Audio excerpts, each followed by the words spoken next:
श्री स्वामी समर्थ. कार्यक्रमाला सुरुवात होत आहे. मी आजच्या कार्यक्रमासाठी श्री दादा महाराज, सौ वहिनी आणि खास मालवणहून आपले स्वामी मार्गातील ज्येष्ठ अधिकारी आबा मोरजकर साहेब या सर्वांना विनंती करतो. तसेच नगरकर साहेब, पी आर कुलकर्णी, देशपांडे सर्वांनी इकडे व्यासपीठाकडे यायचं आहे. श्री स्वामी समर्थ. आज गुरुवार, आज ज्यांचा प्रसाद होता त्यांनी नाव नाही सांगितलं, एक स्वामी भक्त आहेत, पण ते न आल्यामुळे अचानक धनलाभ जसं म्हणतो तसं आपल्या परिवारातीलच एक स्वामी भक्त श्री राजेंद्र खोपटकर आणि त्यांच्या सौभाग्यवती सौ वहिनी खोपटकर, आज ह्यांना आरतीचा मान मिळालेला आहे. श्री खोपटकर साहेब हे जे आहेत महात्मा फुले संग्रहालयामध्ये नोकरीला आहेत आणि दर गुरुवारी त्यांचं इथे स्वामी सेवामध्ये ते सक्रिय असतात. तर अशा जोडप्याला मी दादांना विनंती करतो की त्यांचा यथोचित सत्कार करावा. श्री स्वामी समर्थ महाराज की जय. श्री स्वामी समर्थ महाराज की जय. श्री स्वामी समर्थ. आपणा सगळ्यांना माहितीच आहे की श्री स्वामी समर्थ आरती व सेवा मंडळ आपलं जे आहे, इथे जे काही कार्य चालतं, आपले दादा सकाळ संध्याकाळ इथे असतात. अनेक भक्त लोक दादांना भेटायला येतात, शंका समाधान विचारायला येतात. भरपूर लोकांना त्याचा चांगली प्रचिती आलेली आहे. आपल्या गुरुवारचा जे काही आपला कार्यक्रम असतो आरती महाप्रसादाचा, तो सगळा चॅनलद्वारे सर्वत्र भारतभर जातो. त्या माध्यमातून अनेक लोक आपल्या मंडळाशी जोडली गेलेली आहेत. तर त्या माध्यमातूनच बरेच भक्त शंका समाधानाच्या संदर्भात दादांना फोन करतात, प्रत्यक्ष येऊन भेटतात आणि सांगायला आनंद वाटतो आहे की जे लोक भेटतात, विचारतात, त्यांच्या समस्या वगैरे जाणून घेतात, त्या सगळ्यांना चांगला अनुभव येतो आहे. हे कशामुळे होतं आहे की इथे स्वामींचं सगळं कार्य चालतं, दादांचं सगळं मार्गदर्शन, याच्यामुळे हे सगळं येतं आहे. तर मला एवढंच सांगायचं आहे की जास्तीत जास्त लोकांनी ह्या स्वामी सेवेत भाग घ्यावा, नामस्मरण करावं, अन्नदानामध्ये सहभाग नोंदवावा. श्री स्वामी समर्थ. आता मी विनंती करतो आपल्या ह्या कार्यक्रमाला आजच्या मालवणवरनं खास अण्णांच्या बरोबर काम केलेले आपले आबा मोरजकर साहेब यांना विनंती करतो एक दोन शब्द बोलावे. श्री स्वामी. खरं तर माझी ओळख मालवणवरून मी म्हणजे माझी सेवा तिथे रायगड जिल्ह्यामध्ये झाली आणि पुण्यामध्ये माझा मुलगा नोकरीला असतो, त्यामुळे मी इथे येतो.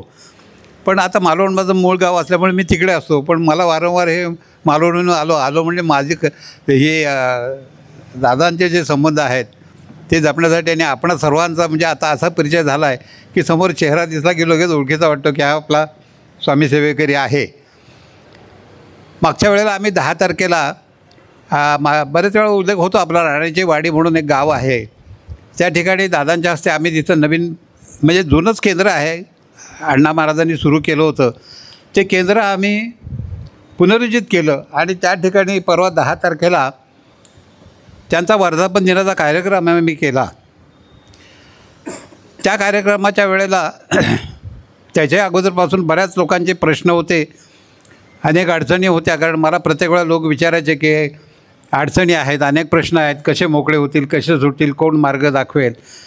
तर दादांचा परिचय असल्यामुळे मी त्यांना म्हटलं ठीक आहे, मी व्यवस्था करतो, तुम्ही फक्त सगळ्यांनी प्रामाणिकपणे या, दिलेली सेवा प्रामाणिकपणाने करा. आणि मी दादांना फोनवर बोललेलं आहे. परंतु आता गेल्या 15-20 दिवसामध्ये म्हणजे दादा आल्यापासून रायगडमध्ये यायला लागल्यापासून ज्या लोकांना आम्ही कार्यक्रम दिले त्या सर्व लोकांचे कार्यक्रम म्हणजे जवळजवळ 99% यशस्वी झाले. 1% राहिला आहे, तो फक्त तो सरकारी पातळीवर आहे, पण तोही होईल, म्हणजे पूर्ण झालेला नाही, पूर्ण होईल.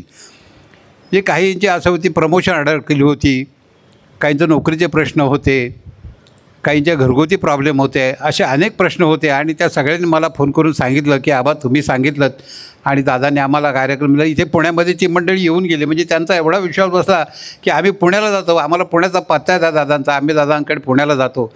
आणि इथे पुण्यात येऊन त्याने दादांची भेट घेऊन दादांकडून त्यांच्या आणि मला त्यांनी फोन केले की आबा आमचे कार्यक्रम म्हणजे आम्हाला दिलेल्या कार्यक्रमाप्रमाणे आम्ही कार्यक्रम केला आणि आमचे प्रश्न सुटलेले आहेत. मला दादा खरंच सांगायला खूप आनंद वाटतो की आपण एवढे कष्ट घेतो, एवढे परिश्रम करतो आहे, पण त्याचं फळ त्या लोकांना मिळतं ह्याचाच खरा आनंद आहे. आता दुसरी महत्त्वाची गोष्ट अशी की आमची जी जुनी केंद्रं बंद पडलेली आहेत अण्णा महाराजांनी सुरू केलेली, ती एक एक हळूहळू सुरू करण्याच्या प्रयत्नामध्ये मी आहे. आता एक आपल्याला कल्पना, आपण त्याबद्दल गेलेला नसाल, कारण मुरुडला जो रस्ता जातो तो 3 मार्गाने जातो. एक तळ्यावरून जातो, एक अलिबागवरून जातो, एक रोह्यावरून जातो. असे 2-3 मार्ग आहेत मुरुडला जाणारे. तर त्या ठिकाणी एक विरजोली म्हणून गाव आहे, खूप अडचणीचं गाव आहे ते, पण ते मुरुड रोडवरती ते आहे, पण असं उंच डोंगरावर आहे खूप. तर त्या ठिकाणी आम्ही केंद्र सुरू केलं होतं. तर अण्णा त्या ठिकाणी जायचे. त्या दिवशी तो म्हणजे मी त्याला 2-3 वेळा म्हटलं, अरे तुझं केंद्र आहे, तू काही आरती वगैरे करत नाहीस, काय नाही. पण त्याचा एक राग होता. मी आता त्याचा उल्लेख इथं करत नाही, पण त्याला खूप म्हणजे असं की आता दादांना मी सांगितलं, दादा यांच्याकडे चला, आणि दादा तिथे गेले नाही की त्यांना वाईट वाटणार की बघा सांगून आबाने सांगून पण दादा माझ्याकडे आले नाहीत. अशा ज्या काही गोष्टी घडल्या तर त्याच्याबद्दल त्या माणसाने मग शेवटी तो आता काय सध्या कोकणामध्ये म्हणजे सगळीकडे लग्नाचा खूप जोरात सीझन हंगाम चालू आहे. ते रोज आता उद्या 10 तारखेला परवायला सगळीकडे मुहूर्त आहेत उद्यापासून या महिन्यामध्ये, तर त्यांना तो वेळ नाही आहे, त्यामुळे ठीक आहे. दुसरी महत्त्वाची गोष्ट म्हणजे त्या 10 तारखेला जेव्हा मी वर्धापन दिनाचा कार्यक्रम केला, त्या कार्यक्रमाला आसपासच्या गावातले म्हणजे मलाही अपेक्षा नव्हती की एवढे केंद्रप्रमुख त्या कार्यक्रमाला येतील, आणि त्यांनी खरोखर येऊन मला भेटले. मला बोले आबा आम्ही आलो आहे. म्हणजे चांगली गोष्ट, आनंदाची गोष्ट आहे. मी दादांना प्रत्यक्ष त्यांची भेट घालून दिली. ही म्हणजे माझं काय असं वैयक्तिक एक नाही. अण्णा असताना सुद्धा मी एखादी व्यक्ती नवीन आली तर मी अण्णांना सांगत असते की दादा हे अमुक ठिकाणचे आहेत. तो अण्णांना नमस्कार करायचा. त्यालाही बरं वाटायचं की चला ओळख म्हणजे तेवढ्यापुरती ओळख, पण कधी गेलो तर दादा कधी म्हणतील की बाबा हो हा मला भेटला होता. तर अशा लोकांनी त्या दिवशी तिथे हजेरी लावली. मला खूप बरं वाटलं, आणि माझ्याही ध्यानीमध्ये नव्हती, पण दादांनीच मला ते सुचवलं की हे लोक आलेले तर ह्यांना एक श्रीफळ द्या. आणि आम्ही खरोखर दादांची ती सूचना मान्य केली, आणि त्याही लोकांना बरं वाटलं की त्यांना पूर्वीचे दिवस आठवले की आपल्याला अण्णा असताना पण असंच एक श्रीफळ दिलं जायचं. तर त्या ठिकाणी एक इंदापूरवरून आपण कधी गेलं, आता काय मला आयडिया नाही आपण त्याबद्दल गेलात की नाही ते, पण इंदापूरवरून सरळ पुढे जाताना एक उंबरवली म्हणून गाव लागतं, आणि तिथून डाव्या हाताला आतमध्ये फाटा जातो. त्या ठिकाणी खरसांबळे म्हणून एक गाव आहे. त्या गावातले जवळजवळ 8-10 सेवेकरी 10 तारखेला आले होते. आल्यानंतर मला ते भेटले. मला म्हणाले आबा आमच्या गावामध्ये अण्णा घेऊन अण्णा आले होते आमच्याकडे, पण केंद्र काही आमच्याकडे मठ काही सुरू झाला नाही, सेवा सुरू झाली नाही स्वामींची. तर आता आणायचे हे आज दादा महाराज आलेले आहेत, तर त्यांच्या कृपेने आम्हाला तिथे हा योग मिळावा. म्हटलं काय नाही मिळणार. मी त्यांना लगेच बोलवले. आम्ही बाहेर बसलो होतो असेच. दादांना ओळख करून दिली. म्हटलं असे सेवेकरी आहेत आणि असं त्या ठिकाणी सेवा सुरू करायची आहे. तर आता आम्ही परवा 10 तारखेला परत राण्याच्या वाडीमध्ये जाणार आहोत. व खाजगी कार्यक्रम आहे तो, पण त्यानिमित्ताने दादांनी मला सांगितलं की आपण त्या ठिकाणी जाऊ आणि त्या लोकांचे काय म्हणजे त्यांची काय इच्छा आहे, काय आहे, कसं काय आहे ते सगळं जाणून घेऊ, आणि एक नवीन केंद्र त्या ठिकाणी सुरू करण्याचा आम्ही प्रयत्न करायचं ठरवलेलं आहे. दादाने मला सांगितलं की ठीक आहे आबा तुम्ही आपण जाऊ त्या दिवशी, त्या ठिकाणी बघू आपण, आणि ही सगळी मंडळी आहेतच सोबत त्या दिवशी, आणि एक नवीन केंद्र त्या ठिकाणी आपल्याला सुरू करता येईल आणि ते सुरू होईल अशी मला खात्री आहे. तेव्हा हा जो कोकणामध्ये स्वामींचा म्हणजे जे सांगितलं जातं, स्वामी सांगायचे त्याप्रमाणे गावातून स्वामींच्या नावाचा पुन्हा एकदा प्रचार आपण दादांच्या रूपाने त्या ठिकाणी सुरू करतो आहे. आणि मला आनंद आहे की मी आता तसं म्हटलं तर थकलो आहे, पण तरी पण माझ्या अंगामध्ये जी ताकद आहे किंवा मला जी हुशारी वाटते त्याच्या ह्याच्यावरती मी या सगळ्या उड्या मारतो. 80व्या वर्षी इतक्या लांबून इथे येणं, प्रवास झेपणं थोडं अवघड असतं, पण तरी पण खूप मनामध्ये इच्छा आहे की स्वामींची सेवा करावी. मी मगाशी बघितलं की दादांना म्हटलं बघा, म्हणजे न सांगता त्या महिला आल्या, दोघींनी छानपैकी रांगोळ्या काढल्या, खूप बरं वाटलं. बघितल्यानंतर कसं वाटतं, प्रसन्न वाटतं एकदम. ही जी सेवा करण्याची जी वृत्ती आहे त्याप्रमाणे मी म्हणतो की मला अगदी शेवटच्या क्षणापर्यंत जरी ही सेवा करण्याची संधी स्वामींनी द्यावी, आणि मग दादा मला सोबत आहेत, दादांची सोबत आहेत, आपण सर्व मंडळ आहात, आणि आपण त्या दृष्टीने आपल्या जेवढी आपल्याला स्वामी सेवा वाढवता येईल तेवढी आपण वाढवूया. मी जास्त वेळ घेत नाही. दादा पुढे आपल्याला दादांचा प्रबोधनाचा कार्यक्रम आहे. मला संधी या ठिकाणी उपलब्ध करून दिली. मी माझ्या परीने 2 शब्द बोललो. की चुकलं असेल तर मला क्षमा करा आणि स्वामीची कृपा अशीच पाठीशी आपल्या सर्वांची राहो ही स्वामीचरणी प्रार्थना. स्वामी. श्री स्वामी समर्थ. आबा, आपण वयाने मोठे आहात, 80च्या पुढे आहात, पण मनाने तरुण आहात. अजूनही यौवनात मी म्हणतात तसं. त्यामुळे कोकणामध्ये विशेष करून मला सांगायला आनंद वाटतो आहे की जसं आता आबा बोलले की अण्णांच्या काळात ती केंद्र होती, आता सध्या काही कारणानिमित्त बंद आहेत. त्याचं पुनरुज्जीवन म्हणजे जीर्णोद्धार म्हणू किंवा पुन्हा सुरू करण्याच्या दृष्टीने आबांच्या माध्यमातून दादांच्या मार्गदर्शनानुसार आपला प्रयत्न चालला आणि त्याला निश्चित यश येणार. श्री स्वामी समर्थ. आता मनीषा मैद आहेत का या स्टेजकडे? आपल्या एक महिला सेवेकरी आहेत मनीषा मैद, ते आपला अनुभव सांगत आहेत. स्वामी ओम. मी जस्ट आले आणि नाव घेतलं त्यामुळे एकदम थोडीशी घाई होते, पण ठीक आहे, मी सावरू शकते. मला ॲक्च्युली एक अनुभव आला. म्हणजे या मंदिरात येऊन मला 3 वर्ष झाले. मी मागच्या महिन्यामध्ये, आणि मी आधीपासून स्वामी सेवेकरी आहे, पण इथे आल्यापासून मला खूप सारे अनुभव येत गेले. आणि आता मी वेळेचं भान ठेवून मी रिसेंटच्या काही गोष्टी सांगू इच्छिते. जसं माझ्या आयुष्यातल्या काही पर्सनल गोष्टी आहेत, त्यासाठी मी दादांकडे गेली होती आणि दादांकडे सेवा मी मागितली होती दादांना, आणि दादांनी मला सेवा दिली होती त्यासाठी, आणि मी ती सेवा पूर्ण केली मनापासून. तर त्या सेवेचं फळ मला मिळतं आहे, आणि मला त्या सेवेचं फळ म्हणजे असं मनापासून केली आणि विश्वास ठेवला 100%. जसं हल्याळ काका नेहमी म्हणतात, सगळे नेहमी सांगतात की स्वामींवर विश्वास ठेवा, मनापासून सेवा करा, आणि पेशन्स पण ठेवणं थोडं गरजेचं आहे की महाराज वेळ आल्यावर तुम्हाला हे देतात. तर त्याचप्रमाणे मला ही म्हणजे प्रचिती आलेली आहे. खूप मोठा अनुभव आला आहे. म्हणजे हीच वेळ होती ती कदाचित, आणि यावेळेला माझे त्या गोष्टी पूर्ण होत आहेत. पण हे पूर्ण होत असताना मला असं झालं होतं की मी दादांना कधी सांगेल हे. म्हणजे दादांनी जी सेवा दिली होती तर दादांपर्यंत मला हे पोचवायचं होतं. आणि मी म्हणजे थोडी ट्रॅव्हलिंगमध्ये होते. क्लास संपल्याच्यानंतर मी येत असताना म्हणजे मी फोन नाही करू शकले दादांना लगेचच, थोडं वेळेचं भान ठेवून, पण मेसेज थ्रू दादांना एक एक्साइटमेंटमध्ये कळवायचा मी प्रयत्न केला. आणि वाट बघत होते त्यांच्या रिप्लायची. त्यांनाही काही काम वगैरे असतं त्यांच्या म्हणजे शेड्यूलमधून दादा मला कळवतीलच, त्या मी वेळेची वाट बघत होते. पण त्यावेळेला धीर नव्हता निघत खरं तर. कधी दादा भेटतील, कधी मी मंदिरात येईल, कधी महाराजांना पण मी बोलेल, दादांना भेटेल, दादांचा आशीर्वाद घेईल, असं झालं होतं. तर त्यावेळेस मनात अशी खूप हुरहुर चालू होती, आणि जी पर्सनल गोष्ट पूर्ण होत होती त्यासोबत खरं तर दुसऱ्या साईडला अजून काही प्रश्न असे अचानक उभे राहिले होते. आणि म्हणजे त्या प्रश्नांचा गोंधळ खूप झाला होता मनामध्ये. काहीच म्हणजे कळत नव्हतं की हे तर होतं आहे, पण हे असं का होतं आहे, किंवा याच्यावर पण मार्ग नक्कीच आहे, आणि दादांना बोलल्यावर हे पण गोष्टी सॉल्व्ह होतील, दादा नक्कीच सांगतील, आणि मला म्हणजे त्या प्रश्नांचं पण उत्तरं मिळत जातील. तर हे करत असताना थोडंसं वाटलं की दादांचं मी रिप्लायचं वाट बघत असताना त्या ट्रॅव्हलिंगच्या नंतर मी चालत येत असताना मला एक मंदिर लागलं. म्हणजे दत्तांच्या मंदिरात मी जाणार होते. दत्त आणि स्वामी महाराज एकच. तर इथे पोहोचण्यासाठी दादांचा वेळेचं वाट बघत असताना मध्ये एक मंदिर लागलं. तिथे जाऊन व्यक्त होऊयात, सांगूयात अशी इच्छा होती. पण त्याच्या आधीच एक दुसरं मंदिर लागलं. आणि दादा नेहमी म्हणतात की तुम्ही कुठेही असाल तुमच्या मनात, आणि आपलं म्हणजे दादा म्हणतात आणि आपलं पण असं आहे की मनात जर भाव असेल तर तुम्ही कुठेही असलात तर तिथे महाराज दर्शन देतात. मग ते कुठल्याही रूपात तो पर्टिक्युलर देव समोर जरी असला तरी महाराज सगळं काही आहेत, महाराज तुम्हाला तिथे दिसतील, भेटतील. आणि याचीच मला प्रचिती आली. एक मंदिर लागलं, त्या दत्तांच्या मंदिराच्या आधीही एक मंदिर लागलं, आणि मला असं वाटलं की हे पण तर मंदिरच आहे, आपण इथेही जाऊ शकतो. मी तिथे गेले, आणि तिथे गेल्याच्या नंतर मी जसा मंदिराचा उंबरठा ओलांडला, कलर्स मराठी सिरियलवरचे एक फेमस अभिनेते, खूप अल्पावधीतच ती सिरियल खूप फेमस झाली, जय जय श्री स्वामी समर्थमधील अक्षय मुदवाडकर सर, ते मंदिराच्या उंबरठा ओलांडताच मला दिसलेत. आणि त्यांनी ते हवन करत होते.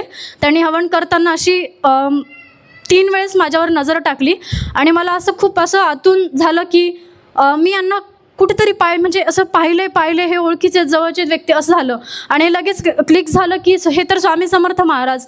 म्हणजे ते एक सेलिब्रिटी म्हणून कमी, पण मनात ते प्रश्न साचलेले, दादांकडे येण्याची, महाराजांकडे येण्याची ओढ आणि स्वामी समर्थांच्या भूमिकेत म्हणजे स्वामी समर्थांची मेन जी भूमिका ते त्या सिरियलमध्ये करतात, तर ते माझ्यासाठी त्यावेळेस सेलिब्रिटी नसून प्रत्यक्ष महाराजच होते माझ्यासाठी. आणि त्यांना मला हा अनुभव सांगावासा वाटला. हवन झाल्याच्या नंतर मी थांबले, ते समोर आलेत, मी त्यांना हा अनुभव शेअर केला की मला असं हा अनुभव आला आहे सर, आणि ते माझ्याशी बोललेसुद्धा. आणि त्याच्यानंतर मी त्यांना दर्शन घेतलं त्यांचं. ते पाया पडायला नक्कीच नाहीच म्हणतात, ते म्हणतात हे जे काही आहे सर्वस्वी महाराज करून घेतात, असंच त्यांनी पण नम्रपणे सांगितलं. पण माझ्यासाठी खरंच म्हणजे दादा काय, महाराज स्वामी समर्थ महाराज आणि दादा म्हणल्याप्रमाणे रस्त्यातच आलेली अनुभूती, म्हणजे महाराजांच्याच रूपातले ते जे काही माझ्यासमोर होते. आणि हा सगळा माझ्यासाठी खरंच खूप मोठा अनुभव होता, अनुभूती होती. आणि त्यांनी मला जाताना म्हणजे ते जेव्हा मला तीनदा त्यांनी बघितलं आणि भेटल्यानंतर अनुभव सांगितला, त्या बघण्यातच माझ्या मनातला प्रश्नांचा माजलेला काहुरांचं मला उत्तर मिळालं. मी शांत झाले, म्हणजे जी मनात गडबड होत होती ते म्हणजे मी शांत झाले आणि खरंच माझ्या डोळ्यात अश्रू होते त्या प्रश्नांमुळे, पण ते पण थांबलेत. आणि दादांचं पण दर्शन झाल्यासारखं मला झालं तिथे आणि महाराजांचं सुद्धा. तर हा माझ्यासाठी खरंच खूप मोठा अनुभव होता आणि त्यांनी मला पुढच्या आयुष्यासाठी बेस्ट विशेष दिल्यात. आणि त्याच्यामध्ये पण मला असं वाटलं की महाराज म्हणतायत की हे जे काही प्रश्न चालू आहेत ही माझीच लीला आहे, असं ते त्यांच्या तोंडून म्हणतात किंवा त्यांच्या नजरेतून सांगतायत. भिऊ नकोस, मी तुझ्या पाठीशी आहे, असं ते सांगतायत, असं मला वाटलं. आणि हे जे काही पुन्हा म्हणजे एक काम तर पर्सनल होते, पण जे दुसरे प्रश्न निर्माण झालेत ही माझीच लीला आहे, म्हणजे ह्याच्यातून पण तारून तू जाणार आहेस पुढं, असं मला वाटत गेलं. हे मला जे काही भय आलं होतं ते निर्भीडपणे पुढे जाण्यात पुन्हा एकदा म्हणजे ठाम राहण्यावर आपल्या याच्यावर मला म्हणजे असं वाटलं. मला सुचत नाही आहे, पण मी सांगायचा प्रयत्न करते आहे. तर हा माझा अनुभव होता. श्री स्वामी समर्थ.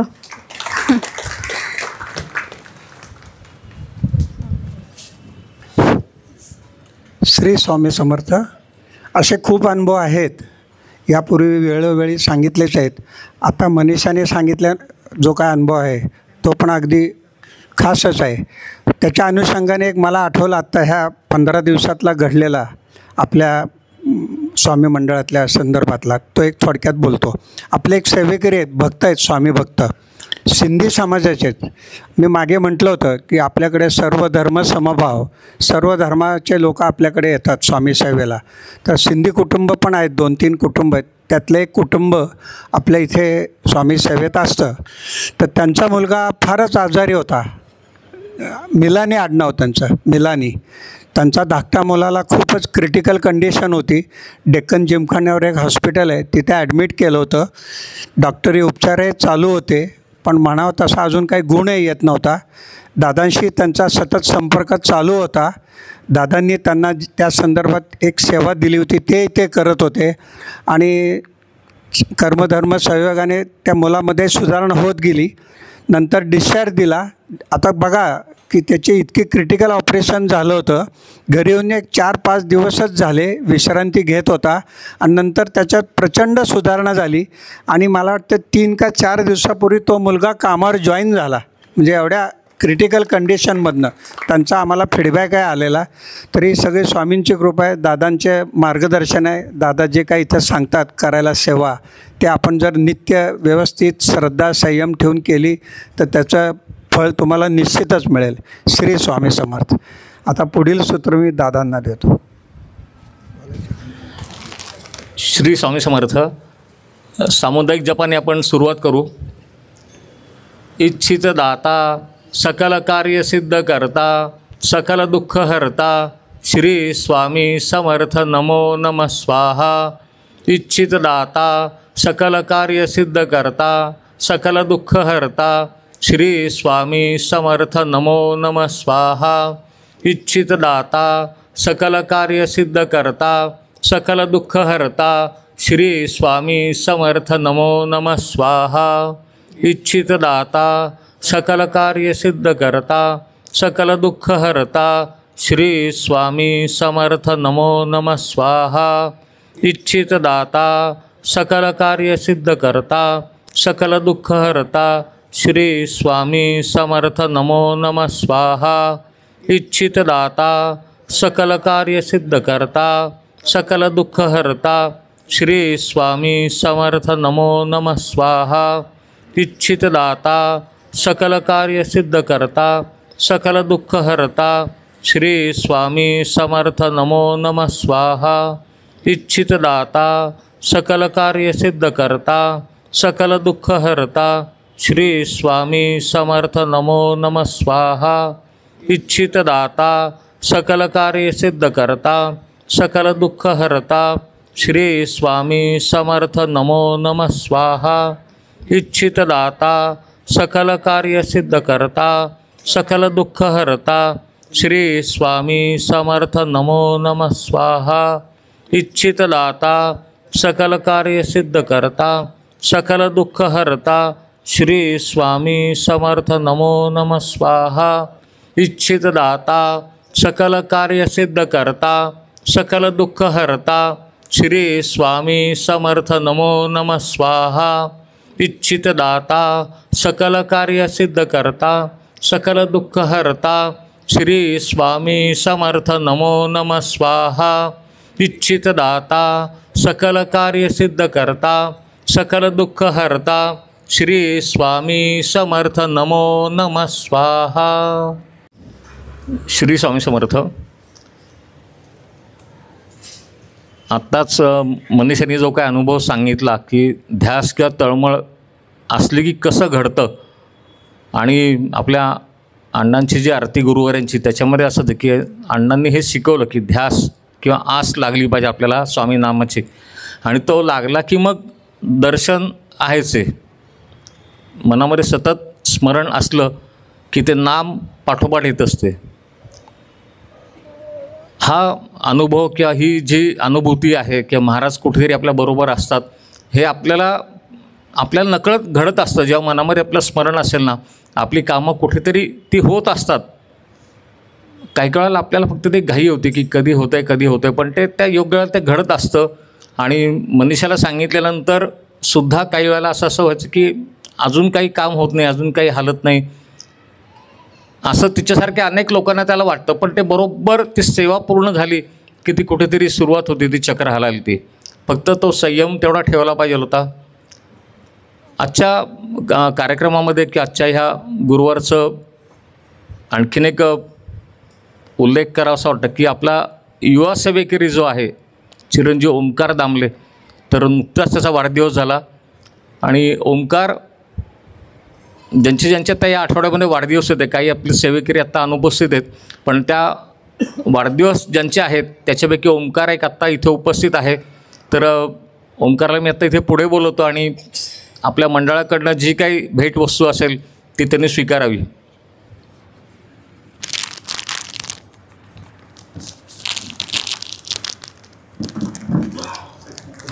सेवेकरांचे वाढदिवस असं काही नाही, काहीतरी देऊन ओंकार आता सेवेकरी म्हणून आहे. श्री स्वामी समर्थ महाराज की जय. ओंकार इथे सेवेकरी म्हणून आत्ता आपण एक गौरव केलेला आहे त्याचा. आणि आबांनी जसं सांगितलं की कोकणामध्ये किंवा इतर काही ठिकाणी म्हणजे स्वामी जेव्हा त्यांचं देह सोडला किंवा अवतार समाप्ती जेव्हाला होती, तर तेव्हा जो प्रश्न त्यांना विचारला होता की तुम्ही परत कधी येणार, तर त्याच्यात त्यांचं असं उत्तर आहे की ज्या डोंगर बोलतील त्यावेळेला मी येईन. तर डोंगर बोलतील म्हणजे आत्ता जर का आबांनी जे उल्लेख केलेली जी काय तिथं केंद्र आहेत जिथं स्वामी सेवा सुरू होती की अण्णांनी सुरू केलेली होती, तर अशी ती काही दुर्गम ठिकाणं आहेत की जिथं स्वामी नाव हे सुद्धा माहिती नव्हतं. त्या गावामध्ये स्वामी सेवा सुरू झालेली आहे ती. आणि महाराजांची जी लीला होती की मी जरी देहरूपाने नसलो तरी माझं कार्य जे आहे ते सुरू राहावं, अशा करता स्वामींनी त्या काळामध्ये म्हणजे महाराज जेव्हा होते त्याच काळामध्ये काही त्यांचे जे सहकारी होते की सहचारी जे होते त्यांनी सांगितलं होतं अमुक अमुक ठिकाणी तू जायचं, तू तिथे ते कार्य करायचं, अमुक अमुक ठिकाणी तू जा तिथं तू कार्य कर. आणि आत्ता नुकतंच शंकर महाराज समाधी दिन जो झाला, तर शंकर महाराज हे त्या काळातले स्वामींनीच त्यांची निवड केलेले असे शिष्य होते. त्यांचा जो अवतार होता पूर्ण तो स्वामींनीच घडवून आणलेला होता. आणि शंकर महाराज स्वतः सांगायचे की माझे जे गुरु आहेत ते स्वामी समर्थच आहेत. तर आता शंकर महाराजांच्याबद्दलची माहिती म्हणजे कसा तो अवतार झाला तर आणि कसं समाधी दिन तो कसा होता, हे जे लोक देहधारी जे असतात ते प्रत्यक्ष भगवंत असतात, पण आपल्याबरोबर आपल्यासारख्यांचा उद्धार व्हावा म्हणून आपल्यासारख्याच देह धरून उभे असतात, ते कार्य करत असतात. हा जन्म किंवा हा अवतार होण्यापूर्वीची एक त्याच्या मागचा जो तपशील किंवा मागची जी कथा आहे ती अशी की नाशिकजवळ म्हणजे सटाणा गाव आहे, तिथे मला वाटतं अंतापूर आहे, आणखीन एक छोटा गाव आहे. त्या अंतापूरमध्ये एक चिमणाजी नावाचे गृहस्थ शंकराची सेवा करायचे भरपूर. त्यांची पत्नी असते ती पण तेवढी धार्मिक. त्यांच्या घराजवळ शंकराचं मंदिर असतं, तिथे जाऊन रोज अभिषेक करायचा, त्याशिवाय पाण्याचा थेंबही पोटामध्ये घ्यायचा नाही. ही त्यांची नित्यसेवा. फक्त एवढी अपेक्षा एकच की मला लवकर लवकर अपत्य मिळावं, मुलगा असू देत मुलगी असू देत, काहीतरी मला प्राप्त व्हावं. आता ही गोष्ट महाराजांना हे सगळं घडवून आणायचं होतं. त्यांच्या पोटी म्हणजे तो चिमणाजी होता त्यांच्या त्या पत्नीच्या पोटी आता एक अवतार तिथे अवतारी पुरुष किंवा अवतारी मूल अवतारी बालक तिथे जन्माला त्यांना घालायचं होतं. ते तसं न होता त्यांनी काय केलं की स्वतःसारखंच म्हणजे महाराज कसं आला अजानुभाऊ किंवा त्यांना अयोनिश जे होतं की त्याच्याप्रमाणे की कुठेही जन्म नाही, अचानक जो अवतार घडलेला असतो त्याप्रमाणे ते म्हणले आपण त्या बालकाला तिथे ठेवायचं आहे. बालक ह्यांचंच फक्त त्यांच्या पोटी जन्म न घेता त्यांनी सांभाळलेलं असं आणि ते बालक त्यांना मिळणार होतं त्या अंतापूरच्या जंगलामध्ये. 2 दिवस अगोदर म्हणजे शंकर महाराजांचा जन्म होता कार्तिक अष्टमीचा, त्याच्या अगोदर 1-2 दिवस अंतापूरच्या जंगलामध्ये महाराजांनी प्रत्यक्ष सगळ्या जो ब्रह्मांड आपण म्हणतो नायक तो कसा परब्रह्म ते कसं की त्यांनी सगळ्यांना आवाहन केलं. तिथे स्वतः महादेव पार्वती विष्णू लक्ष्मी हे सगळे उपस्थित होते त्या जंगलामध्ये. आणि 2 दिवसांनी आपण त्यांच्याबरोबर एक अष्टावक्र महामुनी म्हणून होते त्या काळी देवांच्या बरोबर ते ऋषी असायचे. त्यांना सांगितलं की मुनी तुम्ही बालकाच्या रूपामध्ये आता तिथे जन्म घ्यायच्यावर का म्हणले. म्हणजे महाराज हे परब्रह्म त्याच्याप्रमाणे हे सगळे देव. त्या सभेमध्ये आपण एक मीटिंग म्हणून त्या मीटिंगमध्ये असं ठरलं की हा अमुक दिवशी म्हणजे अष्टमीला हे बालक त्या चिमणजीला मिळेल असे आपण व्यवस्था करायची हे स्वामींनी सगळ्यांना सांगितलं होतं. सप्तमीचा त्याच्या अगोदर षष्टीचा दिवस असेल रात्रती, त्या रात्री ही सभा संपूर्ण होस तोपर्यंत थोडंसं उजाडत होतं.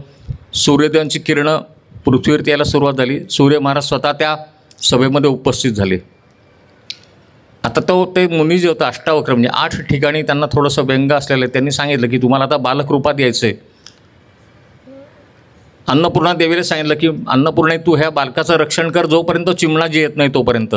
आणि आणखीन 4 देव असे उपस्थित होते त्यांना सांगितलं की तुम्ही वाघाचं रूप व्याघ्र रूपात तुम्ही इथे बसून राहा, त्या बालकाचं रक्षण करायला तुम्ही इथे बसून राहा. सूर्यदेव म्हणाले की मग मला पण असं वाटतं की मी ह्या बालकाबरोबर राहावं की अजन्म हा जोपर्यंत त्याचा अवतार आहे तोपर्यंत मी त्याच्याबरोबर राहावं. महाराजांनी सांगितलं की ठीक आहे तू अग्नी बनून त्याच्या मुखामध्ये राहा. सगळी व्यवस्था झाली. जेव्हा ते महामुनी होते अष्टावक्र महामुनी जे होते बघता बघता त्यांचं लहान बालकामध्ये एकदम रूपांतर झालं. आणि ते रूपांतर झाल्यानंतर कुठून माहिती नाही पण हजारो बेलाची पानं त्या बालकाच्या अंगावर तिथे येऊन पडली होती. ती प्रत्यक्ष हा शिवाचा अवतार असेल. महाराजांनी सांगितल्याप्रमाणे बेलाची पानांचा अभिषेक त्या बालकावर झाला. महाराजांनी स्वतः ती बेलाची पानं सगळी व्यवस्थित बाजूला करून त्याच्याशी शय्या तयार केली. लहान मुलांना कशी गादी असते त्याच्यावर बालकाला त्या झोपवलं.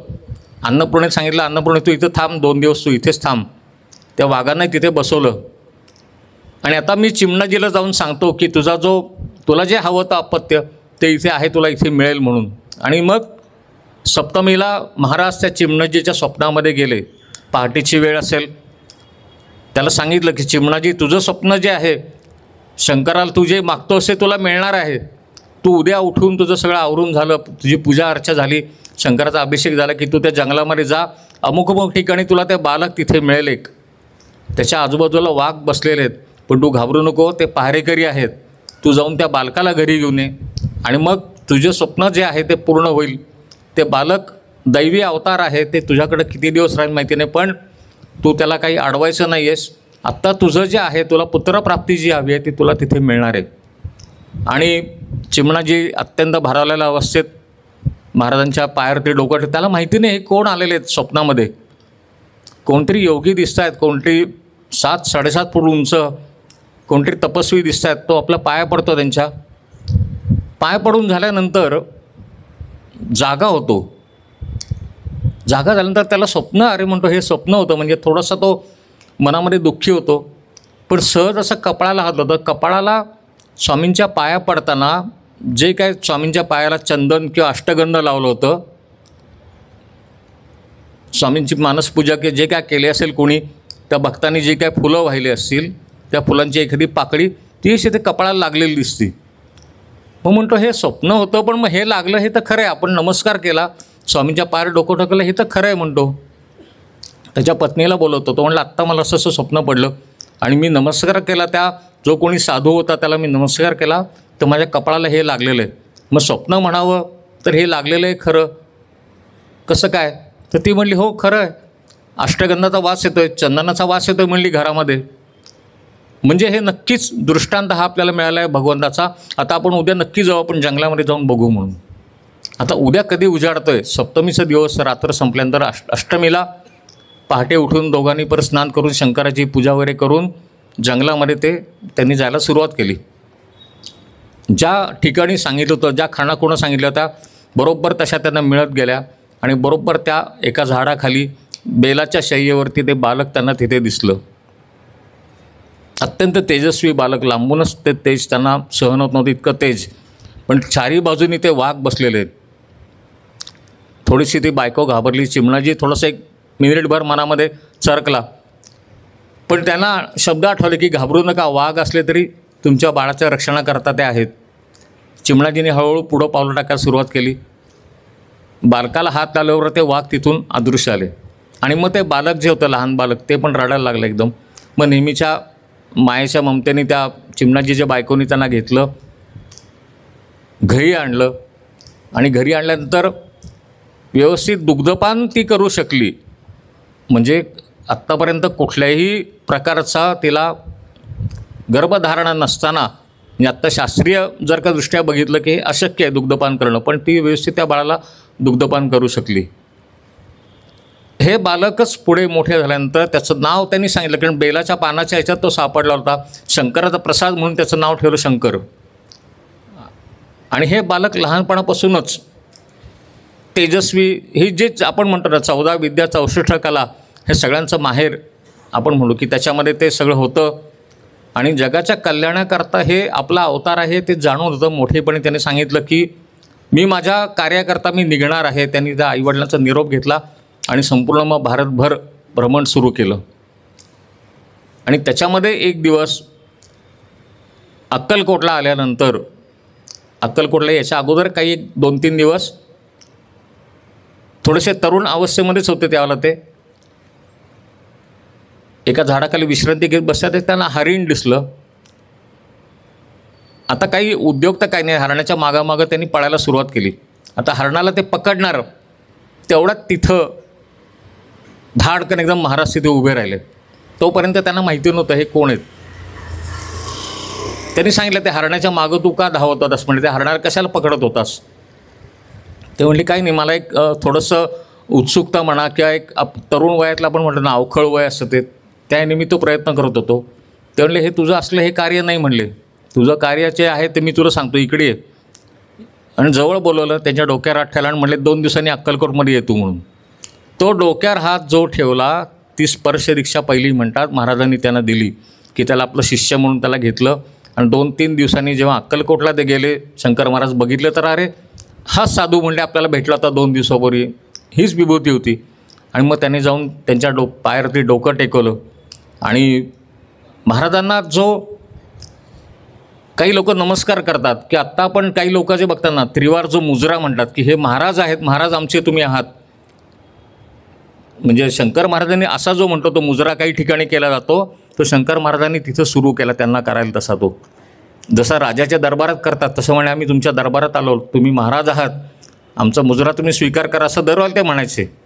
आणि मग महाराजांनी त्यांना स्वतःच्या मुखातलं एक आत्मलिंग जे म्हणतो तसं काढून शंकर महाराजांच्या मुखामध्ये घातलं आणि ते शेवटपर्यंत त्यांच्या मुखामध्ये होतं. एखादा लहान मुलगा कसं चॉकलेट किंवा काय चघळत असतो ना, तसं ते कायम त्यांच्या तोंडामध्ये ते लिंग त्याला फिरत असतं ते.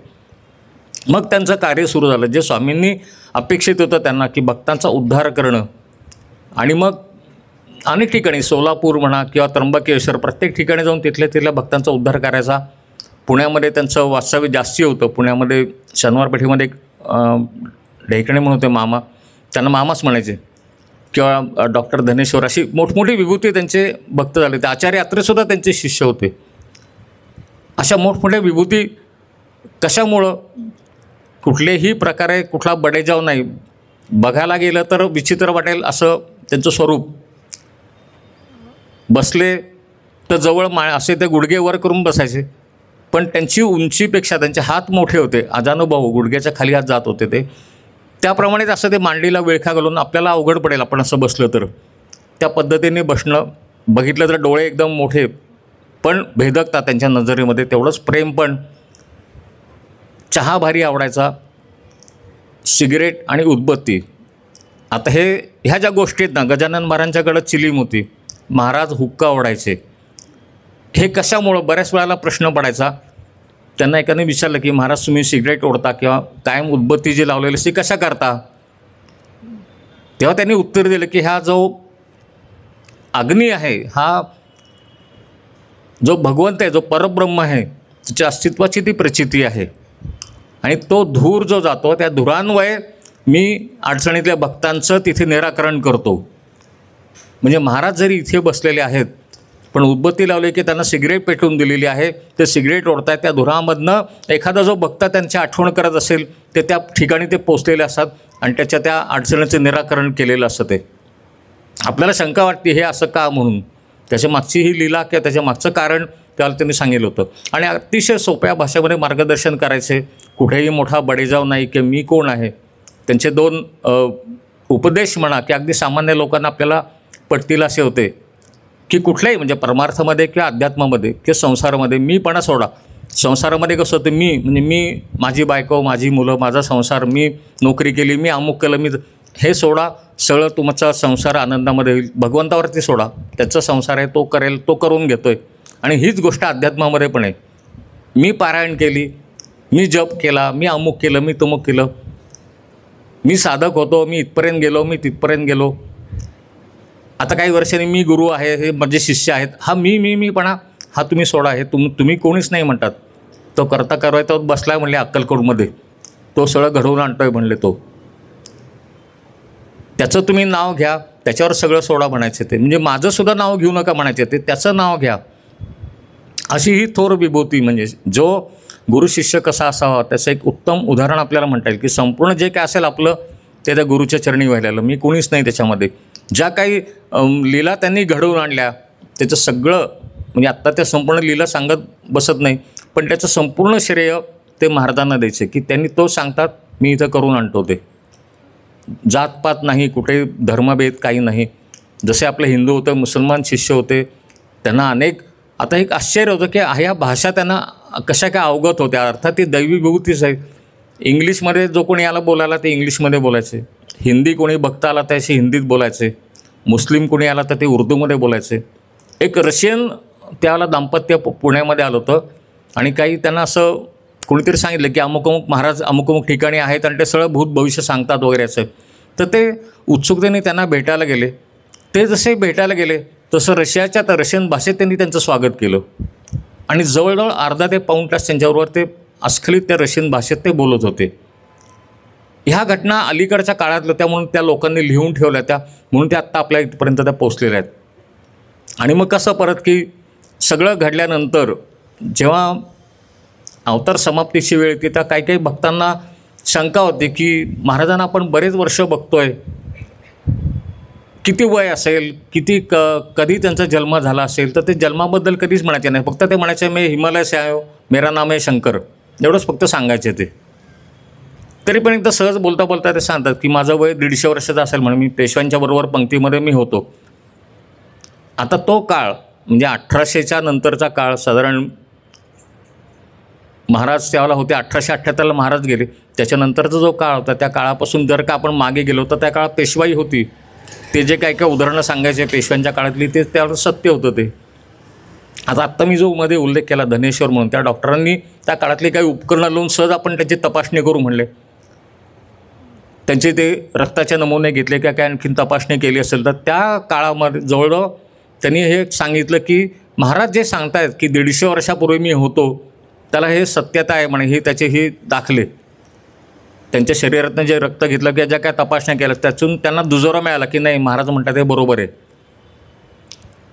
इतके वर्षाचं आयुष्य हे फक्त योगी, आणि मग कसं मग इतके वर्ष जगले मग अजून का नाही असं मनामध्ये येतं. पण शेवटी तो भगवंताची ती लीला असते, त्यांना ते संपवायची असते ती. त्यांनी सांगितलं अमुक अमुक दिवस निश्चित केला.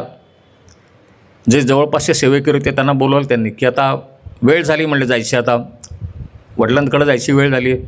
वडिलांनी बोलवलं आहे, मालकांनी बोलवले म्हणायचे, मालक म्हणायचे महाराजांना, ते म्हणायचे मालक किंवा महाराज.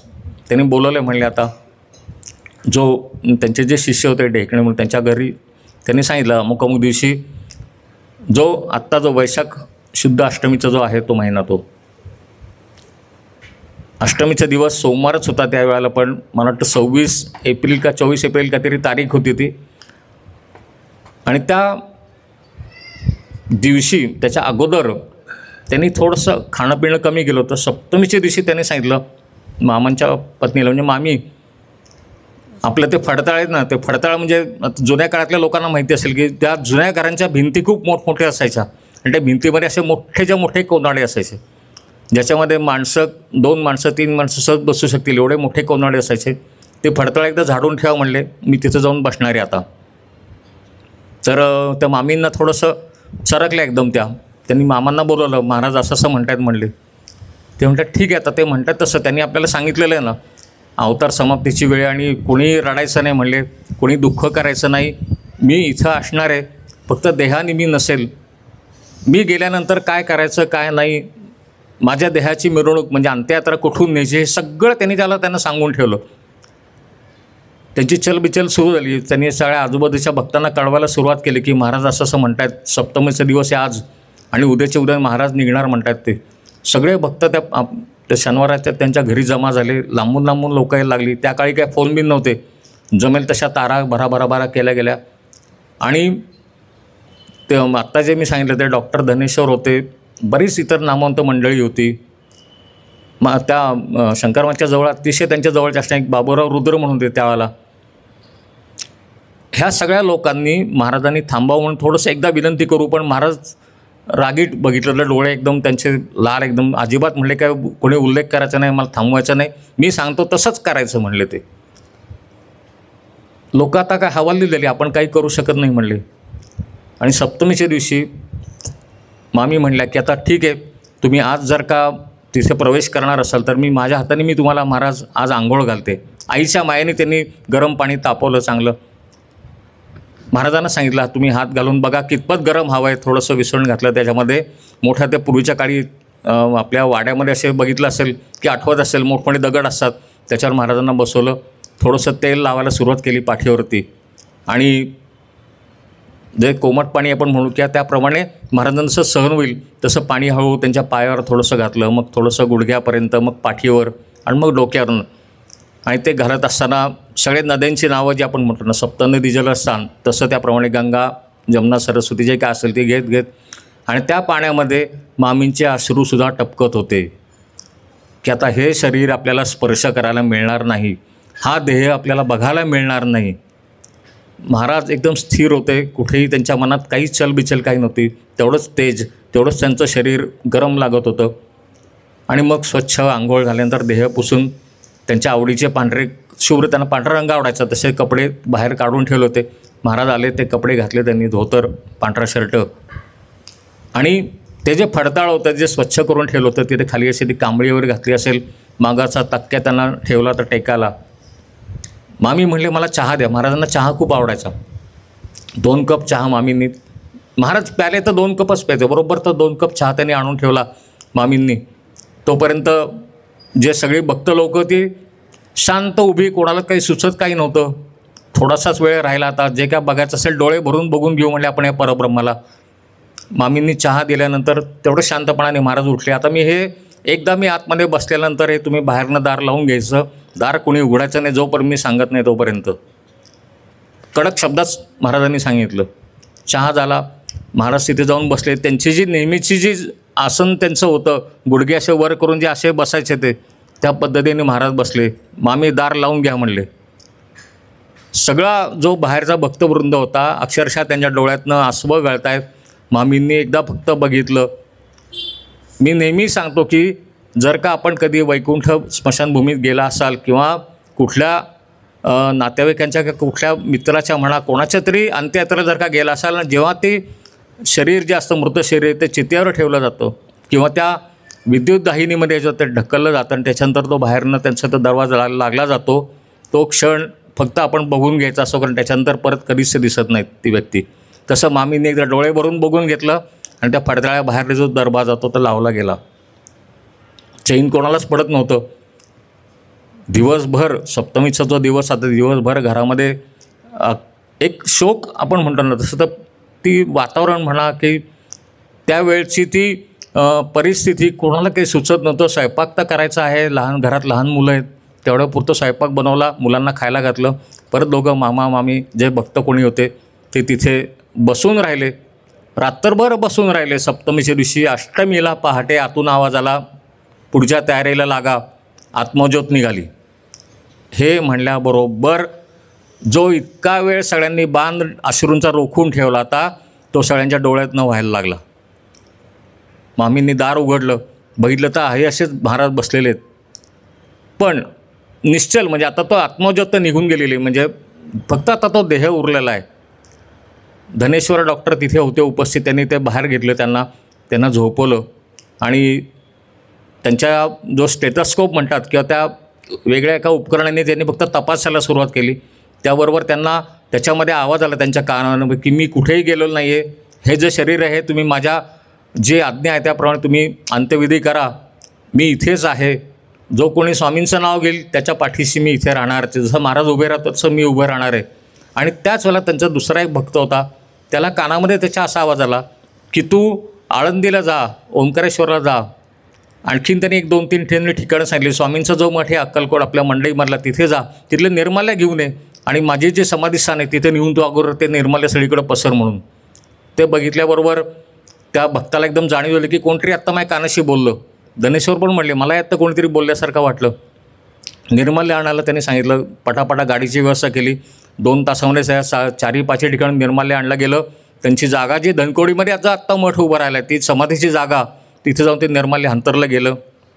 आणि मग अंत्ययात्रा जी निघाली ती त्यांनीच सांगितलेलं मार्गाने, शनिवारपासून आपला केसरी ऑफिस, तिथून परत बाजीराव रोड, तिथून शनिपार, असं करत करत जे स्वामींचं किंवा शंकर महाराज जिथे जिथे राहत होते स्वामींचं मठ, तिथून ती स्वारगेट, असं करत करत धनकोडीच्या त्या तिथपर्यंत पोचली जो त्यांनी मार्ग सांगितला तर त्याप्रमाणे. आणि मग तो देह परत ते समाधी स्थानावर ठेवण्यात आला. आणि त्या काळी मोठं असं काही हे नव्हतं, मातीनेच नुसती ती समाधी झाकली गेली, त्याच्यावरती रंगीत वस्त्र हारबीर सगळे घातले गेले आणि सगळी मंडळी परत फिरली. फक्त एकच जण तिथं थांबला, तो म्हणजे बाबूराव रुद्र, जो त्यांच्या आवडीचे जे होते ते महाराजांच्या आवडीचे होते.